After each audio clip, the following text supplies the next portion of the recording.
ऐसा समझो कि मैं लायक नहीं, बहुत सुख मिलेगा, मैं पाप करूंगा, बहुत सुख मिलेगा, मेरा मन बिगड़ जाएगा, इसीलिए भगवान ने ज्यादा सुख नहीं दिया। भगवान की भक्ति भगवान के लिए करो। निष्काम भक्ति में जो आनंद आता है ऐसा आनंद कहीं भी नहीं। प्रभु प्रेम में जिसका हृदय पिघला हुआ रहता है, श्री कृष्ण सेवा स्मरण में जो अपने देह को भूल गया है, उसके पीछे पीछे मुक्ति चलती है। मुक्ति भक्ति की दासी है। मुक्ति द्वार चतुर्विधा दास्याय डोलायते। भगवान के भक्त भगवान के पास मुक्ति भी नहीं मांगते। मुक्ति कहाँ जाएगी? पुत्र लायक होए तो पिता अपना सर्वस्व पुत्र को देता है। पुत्र लायक न होए तो पिता 1 रुपया देने में भी थोड़ा विचार करता है, उसको भी अक्ल नहीं है। कैसा हो? भगवान को सुदामदेव ने सर्वस्व अर्पण किया। सुदामा को भगवान ने अपना सर्वस्व दे दिया। कितना दिया? भगवान को बोले नहीं, सुदामदेव के चरण में मस्तक रखा। मित्र, मैं तेरे को वंदन करता हूँ, मैं तेरे को कुछ भी नहीं देता, तेरे आशीर्वाद से सब कुछ मेरे को। इतना दिया, भगवान बोले नहीं। जो ईश्वर के साथ अतिशय प्रेम करता है उसको परमात्मा परमात्मा बना देते हैं। पूर्णस्य पूर्णमादाय पूर्णमेवावशिष्यते। अल्प शक्ति अल्प बुद्धि जीव अपूर्ण है, परमात्मा परिपूर्ण है। जो परमात्मा के साथ अतिशय प्रेम करता है उसको भगवान परिपूर्ण बना देता है। सुदामदेव को द्वारिका नाथ बना दिया है। भक्ति का अधिकार सभी को दिया है, ज्ञान का अधिकार सभी को नहीं दिया है। वेदांत के ग्रंथों में साधन चतुष्टय संपन्न जो है उसी को ब्रह्म विद्या का अधिकारी माना है। ब्रह्म ज्ञान के अधिकारी सभी जीव नहीं है। ब्रह्म ज्ञान पचाना बड़ा कठिन है। बंगला में रहता है जिसका जीवन बहुत विलासी है, उसको उपनिषद पढ़ने का अधिकार नहीं है। विरक्त ही ज्ञान को पचा सकता है। वेद के 3 भाग है, संहिता, ब्राह्मण और आरण्यक।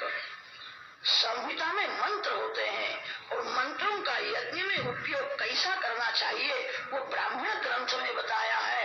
वेदों की समाप्ति आरण्यक में होती है। आरण्यक में ही उपनिषद है। वेदों की समाप्ति ही वेदांत है।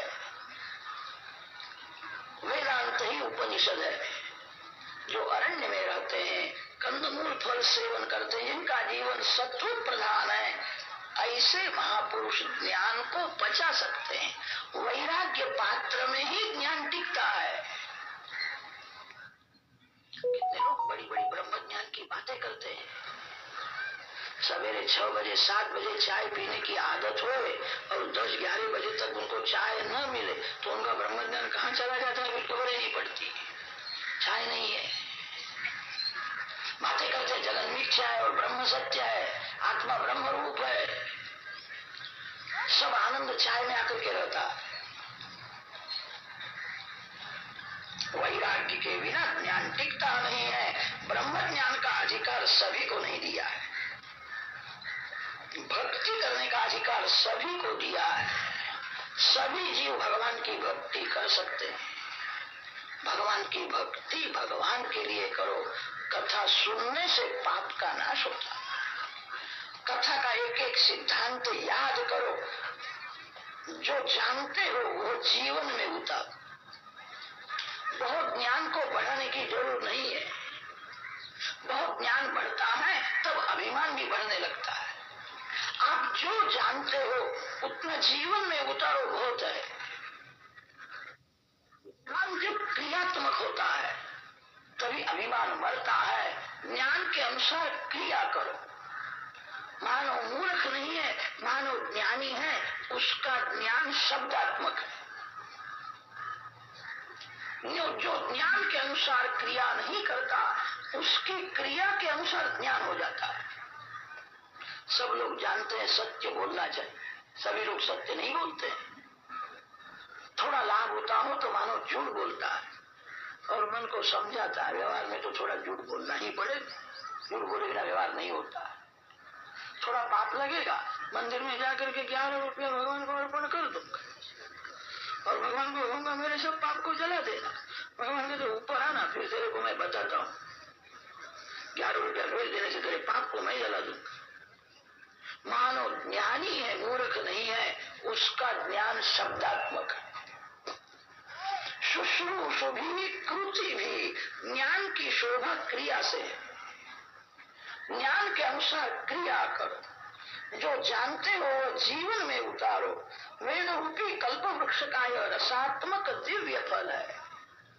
निगम कल्पतरो गलितम फलम सुख मुखादमृत द्रव संयुतम पिबत भागवतम रसम आलयम। भक्ति रस में अपने मन को सर्वकाल तरगोल रखो, भक्ति की समाप्ति न करो। कथा सुनते हो, आपसे हो सके तो आज से भोग की समाप्ति करना। बहुत सुख भोगा, सुख भोगने से क्या मिला? अति सुख भोगने से मन बिगड़ गया, तन बिगड़ गया। सुख भोगने से शांति मिली नहीं है, अब कोई सुख भोगना नहीं है। कथा सुनने के बाद भोग की समाप्ति करो, भक्ति की समाप्ति करना नहीं। जिस दिन इस शरीर की समाप्ति, उस दिन भले भक्ति की समाप्ति हो। एक भाई ने पूछा था, महाराज मैंने 3 करोड़ जप किया, अब मेरे को पूर्णाहुति करना है, समाप्ति करना है, समाप्ति में क्या करना पड़ता है? कोई ऐसा पूछने के लिए नहीं आता, बहुत दिन से मैं दाल भात खाता हूँ, अब दाल भात की समाप्ति कर देना है। अरे भोजन की समाप्ति नहीं होती, भजन की समाप्ति कैसी हो गई? जीवन के अंतिम दिवस में भी पेट की पूजा करनी पड़ती है, कुछ खाना पड़ता है। मानव भोजन की समाप्ति नहीं करता, भजन की समाप्ति क्यों करता? जिस दिन इस शरीर की समाप्ति, उस दिन भले भक्ति की समाप्ति होवे। भक्ति रस में अपने मन को तरबूज रखना है। भगवान का ध्यान करो, प्रेम से पूजा करो, भगवान के नाम का जप करो, मन से भगवान का सतत स्मरण करो। रसम आलयम लय पर्यंतम इति आलयम पिबत भागवतम रसमालयम मुहुरहो रसिका भूमि भावुका। जीव और ईश्वर का मिलन, इसी को संस्कृत भाषा में लय कहते हैं। जीव जब तक भगवान के साथ एक न होवे, तब तक भगवान की भक्ति छोड़ना नहीं। भक्ति सर्वकाल करो। भक्ति करने का अधिकार सभी जीवों को दिया है। कैसा भी जीव होवे वो भक्ति कर सकता है।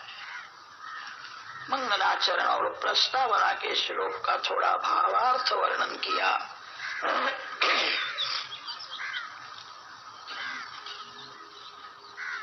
नैमिषे निमिष क्षेत्रे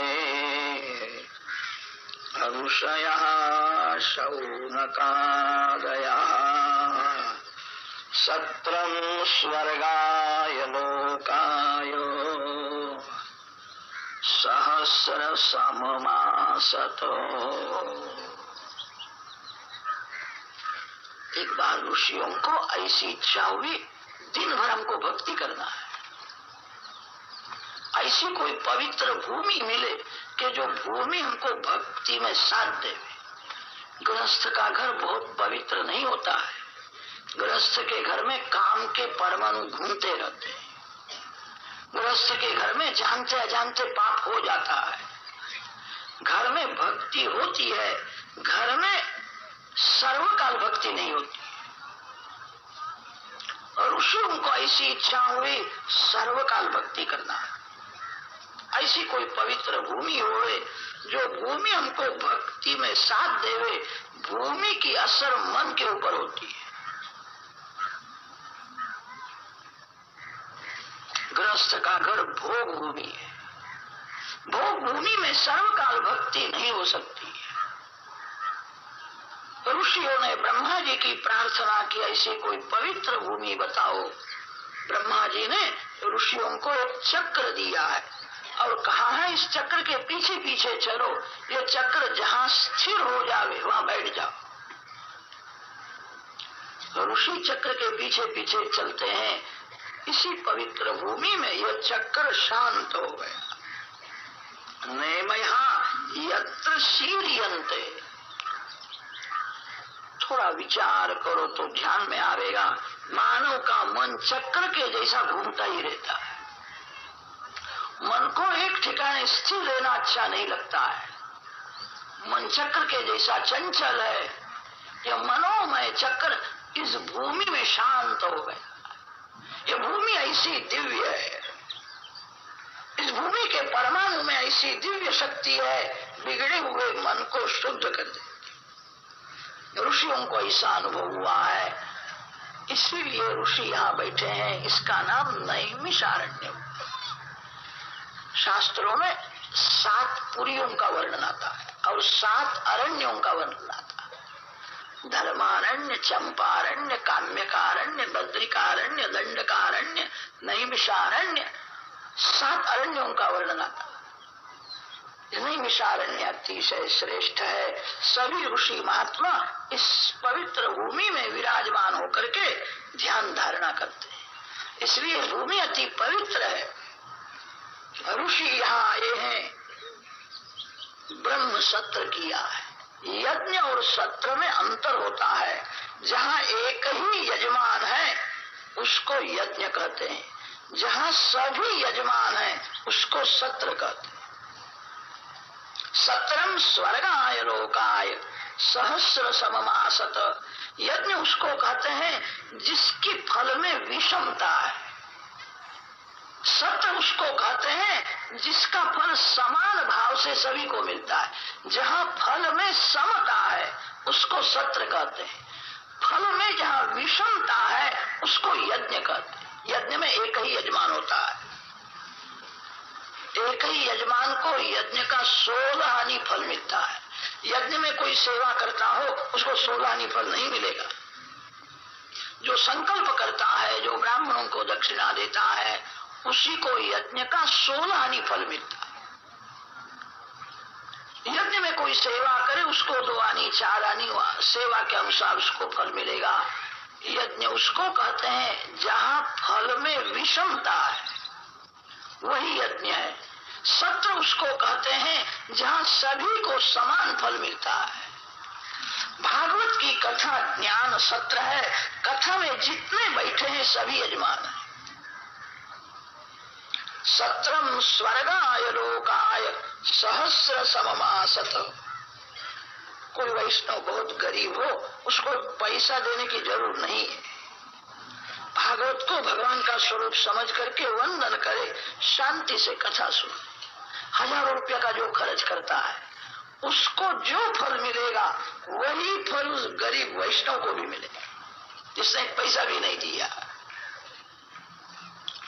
कथा का फल सभी को समभाव से मिलता है। जहाँ फल में समता है उसी को सत्र कहते हैं। जहाँ फल में विषमता है उसी को यज्ञ कहते हैं। सभी ऋषि यजमान हैं। ऋषि बैठे हैं। ऋषियों के यज्ञ में सूत जी आए। सूत जी का सम्मान किया है। ऋषियों ने सूत जी को सुंदर प्रश्न किया है, मानव का कल्याण होवे ऐसा कोई उपाय बताओ। कल्याण किसको कहते हैं? आजकल तो बहुत से लोग ऐसा समझने लगे हैं 1,00,000-2 लाख रुपया हाथ में आ जाए तो कल्याण, बहुत पैसा मिलने से कल्याण होता है। पैसा से सुख मिलता है, पैसा से दुख का अंत नहीं आता है। जिसके हाथ में पैसा है वो दुखी है। बाहर से वो जगत को बताता है मैं सुखी हूं, पैसा से दुख की समाप्ति नहीं होती है। कल्याण किसको कहते हैं? वेद में 2 शब्द आते हैं, श्रेय और प्रेय। थोड़ा समय तक जो प्रिय लगता है, थोड़े जीवों को जो अच्छा लगता है उसको प्रेय कहते हैं। जो सभी को अच्छा लगता है और सर्वकाल अच्छा लगता है, कभी जिसमें अरुचि नहीं होती है। संसार के सभी विषय प्रेय स्वरूप है। आनंदमय परमात्मा श्रेय स्वरूप है। आनंद सभी को चाहिए। आनंद में किसी की अरुचि नहीं है, सर्वकाल चाहिए। श्रेय स्वरूप परमात्मा नारायण है। श्रेय प्राप्ति का सरल साधन बता।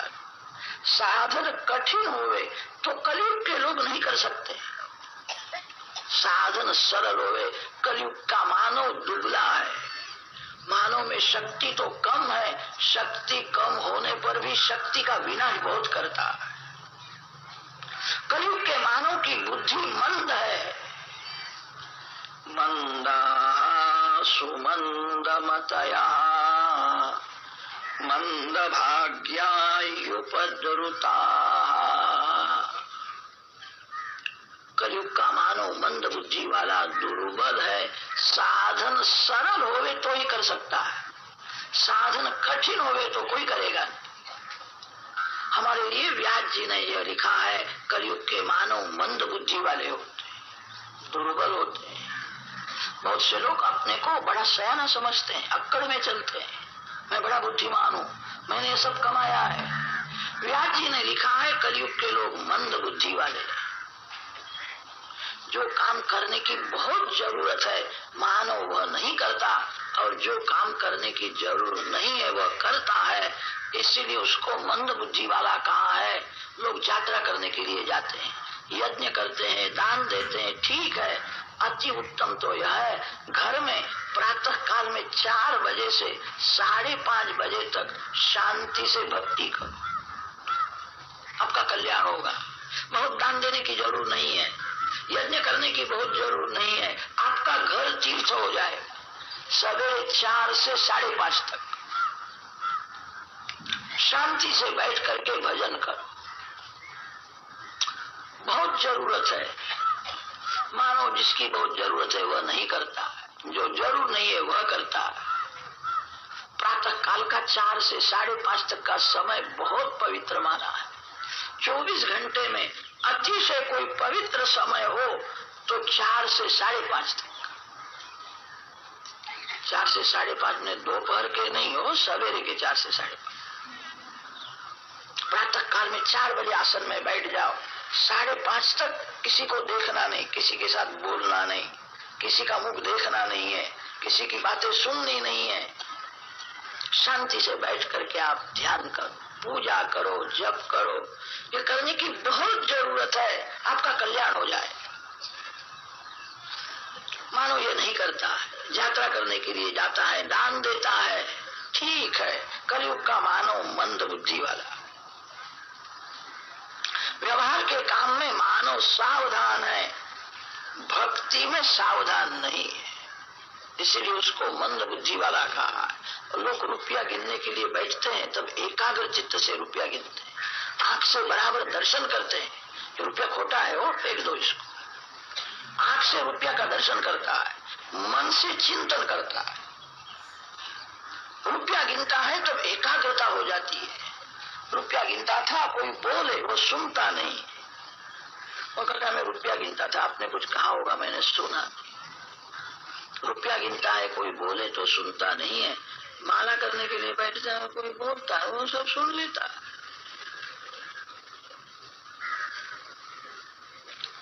व्यवहार के काम में मानव सावधान है, भक्ति में मानव गाफिल है।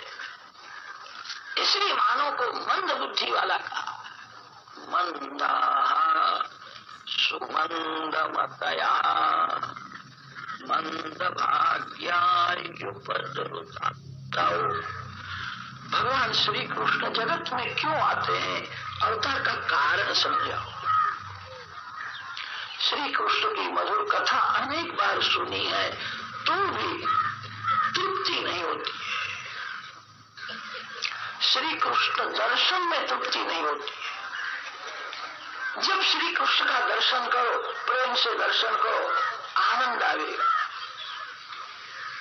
लोग सिनेमा देखने के लिए जाते हैं, एक बार देखे, 2 बार, 3 बार देखे, फिर मन उब जाएगा, फिर देखने की इच्छा नहीं होगी। भगवान का स्वरूप ऐसा दिव्य है, 3 बार नहीं 1000 बार दर्शन तृप्ति नहीं होती है। भगवान का दर्शन हृदय से भावपूर्वक। श्री कृष्ण क्षण क्षण में दर्शन में अलौकिक आनंद देते। प्रति क्षणे नवम नवम नमामि नंद संभवम। श्री कृष्ण भगवान प्रति क्षण में प्रेम से जो दर्शन करता है उसको अलौकिक आनंद देते हैं। भगवान के दर्शन में जिसको तृप्ति होती है वो वैष्णव नहीं है। भगवान क्षण क्षण में अलौकिक आनंद देते हैं। अरे भगवान के दर्शन में आनंद आवे तो क्या आश्चर्य है। प्रेम से हरे कृष्ण कृष्ण कृष्ण हरे हरे प्रेम से बोलो।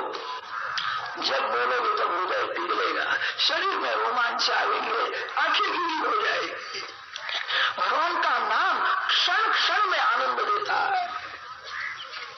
भगवान की कथा जब सुनो कथा में आनंद आता है। अनेक बार कथा सुनी है, कथा में तृप्ति नहीं होती।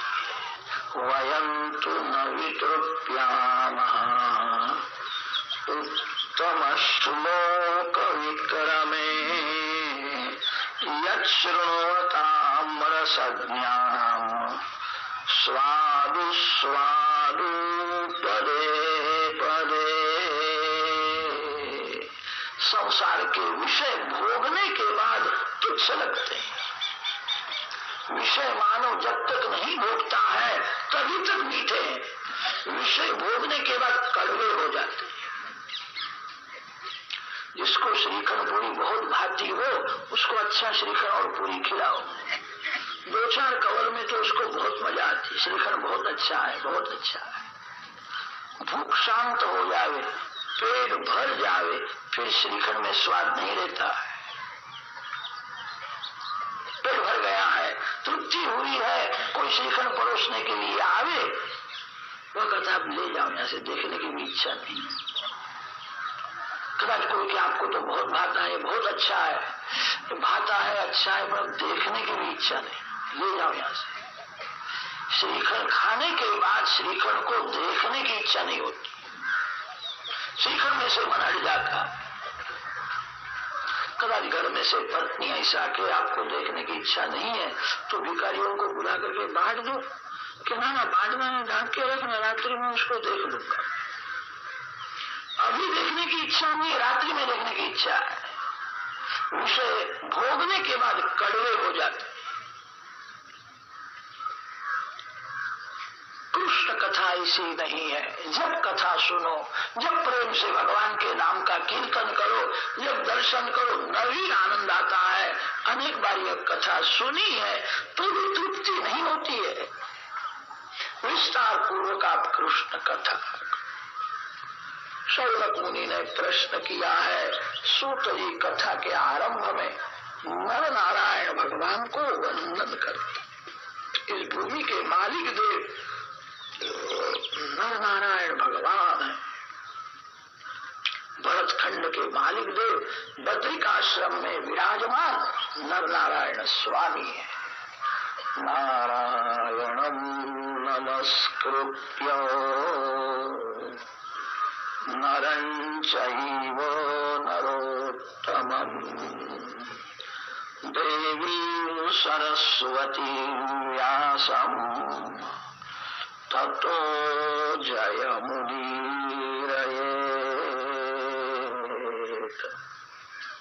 नर नारायण भगवान आज भी विराजमान। आप कभी अयोध्या जी में गए होंगे। अयोध्या जी में सरयू जी के अनेक घाट है। एक घाट का नाम है गुप्तार घाट। वहां के संत लोग ऐसा वर्णन करते हैं, श्री सीताराम जी का अंतिम दर्शन यहाँ हुआ, फिर सीताराम जी अदृश्य हो गए, भगवान गुप्त हो गए, इसलिए घाट को गुप्तार घाट कहते हैं। श्री कृष्ण भगवान गोलोक धाम में गए, सभी अवतारों की समाप्ति होती है। ऐसा व्यास महर्षि ने भागवत में वर्णन किया है। व्यास जी ने पंचम स्कंध में ऐसा लिखा है, नर नारायण भगवान आज भी है। नर नारायण अवतार की कभी समाप्ति नहीं होती है, आज भी प्रत्यक्ष विराजमान है। नर नारायण भगवान तपस्या करते। दूसरे सभी अवतार जो थे थोड़ी लीला करके स्वधाम में गए, रावण को मार डाला, राम राज्य में प्रजा सुखी हुई, सभी का कल्याण किया। श्री सीताराम जी स्वधाम में गए। नर नारायण भगवान आज भी है। तपस्या का आदर्श बताते हैं। मानव को तप करने की बहुत जरूरत है। नर नारायण परमात्मा है तो भी तपस्या करते हैं, आज भी तप करते हैं। बद्री नारायण भगवान की सेवा सब तपस्वी की सेवा है। राजा गिराज बद्री नारायण में लोग तो गर्म कुंड में स्नान करते हैं, भगवान के लिए गंगा जी का ठंडा जल आता है। बद्री नारायण में गर्म कुंड न हो तो बद्री नारायण में जाना अशक्य है। सभी लोग गर्म कुंड में स्नान करते हैं, भगवान के लिए गंगा जी का ठंडा जल आता है। प्रातः काल में 4 बजे के बाद नारायण को गंगा जल से अभिषेक होता है। तपस्या करते। तपस्या की बहुत जरूरत है, सभी को जरूरत है। भगवान जगत को समझाते हैं मैं ईश्वर हूं तो भी मैं तप करता हूं, आप भी तप करो। जो तप नहीं करता उसका पतन हो जाता है। तप शब्द को उल्टा दो तो पत हो जाएगा। तपस्या की बहुत जरूरत है। बद्री नारायण में एक विशेषता है, माता जी को भगवान ने कहा है मेरे साथ में बैठना नहीं, बाहर जाकर के बैठो। बद्री नारायण में माता महालक्ष्मी जी मंदिर के बाहर विराज, अंदर अकेले नारायण है। नियम तो ऐसा है, लक्ष्मी नारायण साथ में ही विराजते, सीताराम जी साथ में विराजते हैं। बद्री नारायण भगवान जगत को समझाते हैं जिसको तपस्या करनी है, द्रव्य का संग, बालक का संग, स्त्री संग, पुरुष का संग बहुत विघ्न करेगा। दूर हो। जिस स्त्री को सतत भक्ति करनी है पुरुष शरीर से दूर रहे, जिस पुरुष को सतत भक्ति करनी है वह स्त्री से दूर रहे। संग मन को बिगाड़ता है, द्रव्य का संग, बालक का संग, स्त्री का संग, पुरुष का संग। लक्ष्मी जी कोई स्त्री नहीं है, लक्ष्मी जी जगन माता है, लक्ष्मी ही नारायण है और नारायण ही लक्ष्मी है, दोनों एक है। पति पत्नी भिन्न होते हैं, लक्ष्मी नारायण भिन्न नहीं है। माता जी का स्वरूप स्त्री शरीर के जैसा दिखता है, लक्ष्मी जी स्त्री नहीं है। नारायण कोई पुरुष नहीं, नारायण तो परमात्मा है। स्त्री पुरुष के जैसा स्वरूप धारण किया है जीव को सेवा का आनंद देने के लिए। भगवान पुरुष के जैसा स्वरूप धारण करते हैं, माता जी स्त्री के जैसा स्वरूप धारण करती है, लक्ष्मी जी स्त्री नहीं है। लक्ष्मी नारायण में अलौकिक भाव रखो।